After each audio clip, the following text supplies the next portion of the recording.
I actually connected with Daniel because he used to be on the Falcons beat, and we were going to have him for one of the counter intel segments. He moved over to the IU beat, and little did we know, Daniel, when you moved over there, you must have brought them this good fortune here, because when you moved over there, the Falcons haven't been great, but IU sure has. So thank you for moving over to the IU beat. I'm going to attribute it to you since you're our rep on the show for it. I appreciate it. I'm not sure I can take all the credit for that, man. I mean, again, I was there for 8-9 last year in Atlanta, so I'm not sure I had the winning pedigree necessarily. But, hey, you know what? I love being called a winner, right? Well, now IU is a team that's full of winners here. Cignetti, obviously, Kurt Cignetti's obviously the linchpin of this whole operation. Him coming there has really changed not only IU but the college football landscape here. I never would have thought. I had people asking me all through this run, knowing that I'm an alum, knowing that I cover this stuff for the shows. Hey, are you going to go to the Rose Bowl? Would you go to the semifinal? Would you go to the finals if they make it? And it was like I couldn't comprehend that IU was this now. My freshman year was Antoine Randall's senior year, and it was a very entertaining year, but they still had a losing record, and now they've advanced to this level. So it's got to be. I know you're younger than me, Daniel, but it's got to be interesting to cover this team and start out as a student, start out as somebody that saw kind of the depths that we were at as a program, and then the growth to here, because really it's been a few year journey. I've tried to refer to that on the show, that there was kind of the makings of this with the Allen years, and they had some great coaching there that moved on. That obviously Kalen DeBoer and some other folks that moved on and occupy high-ranking positions among college football, and you thought, okay, well, yeah, IU's going to be a pass-through, but now they're not a pass-through anymore. So I'm curious to see kind of the evolution of it from your side of things here as you've been on the beat.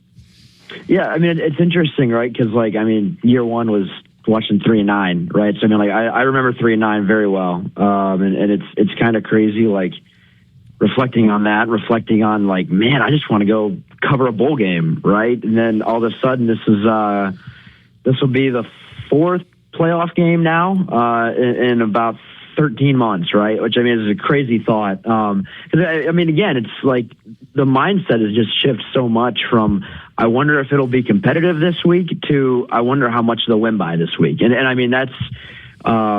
it's honestly just been incredible to watch. It's extremely surreal. It's extremely, you feel like you're watching one of the greatest stories in sports history up close and personal, but it's so hard in the moment to really appreciate it because everything is just so, you're just constantly moving. And the team obviously has this mindset of we're not overlooking anybody. We're always locked in on whoever's next up, right? And I feel like covering them, you don't really get much time to sit back and reflect on any of it because they don't let you, right? If you try asking about it, you might get a little bit, but they usually don't want to reflect as much because they don't have much interest in trying to look back. It's all about trying to look forward. And so it's been incredible to watch on that front. I'm not sure any of it's really sunk in, right? Because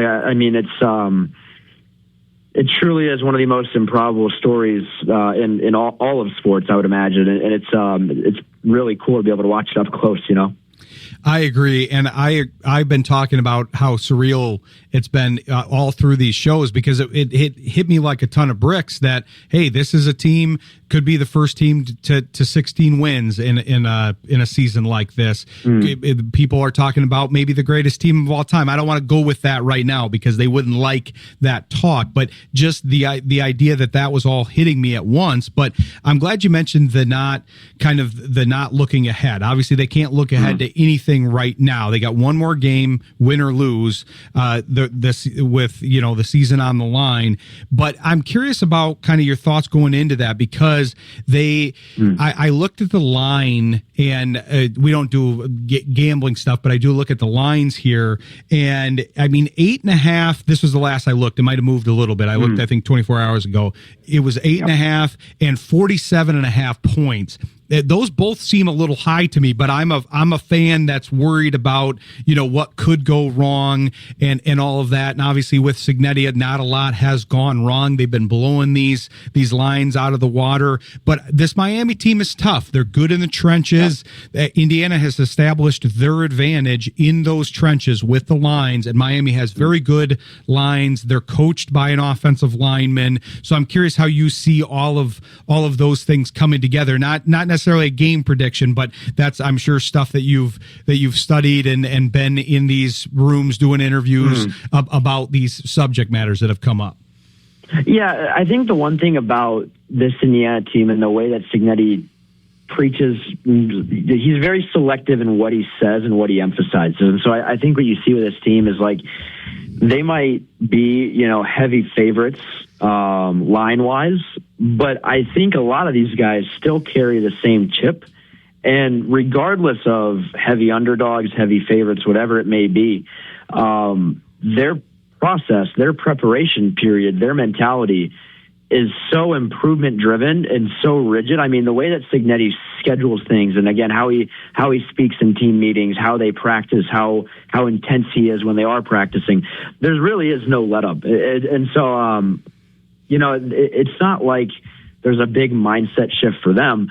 If you ask them, I think it was Aiden Fisher had said this before the Rose Bowl, that you look at their team, none of the guys on that, a very small number of guys on that team were recruited by any of the schools who were in the playoff originally, right? Like, I'm not sure how many of these guys were recruited by Miami. I can't imagine it was a very high portion of it. So a lot of them still carry a chip in that regard, and a lot of them, also the ones that return. I think it was Isaiah Jones said to me after the Rose Bowl, he's like, you always have a chip when you play at Indiana, because it's Indiana, because you can't just erase the past, because people always have that perception of who you were as a program before the last 2 years. And so I don't think that they're very worried about, oh my goodness, now we're favored, how are we going to handle this? I don't think there's a pressure element at all for them. I think it's very much so we know who we are, and we're going to stick to what's gotten us here. And I think that's why they've been so successful the whole playoff run, no matter how bright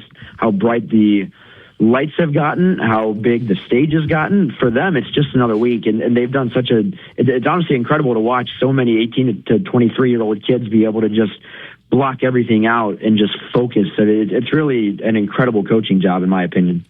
Definitely. And you talk about, I'm glad you highlighted kind of the recruits. Now they're clearly showing that they're up to the task, playing very well. Mendoza looks like he's maybe headed to the number 1 overall pick in the draft here. Not that he's looking ahead to that. I know he's not. But I remember this graphic, so I wanted to pull it up as you're talking about that. They brought this up for the semifinal, but as far as the final teams go, that Miami has 5 5-star recruits initially and 44 stars. Indiana has 0 5-stars and only 7 4-stars. They only have 2 more 4-star recruits than Miami had 5-star recruits, and obviously it's going to then pool in kind of the 2 to 3-star range.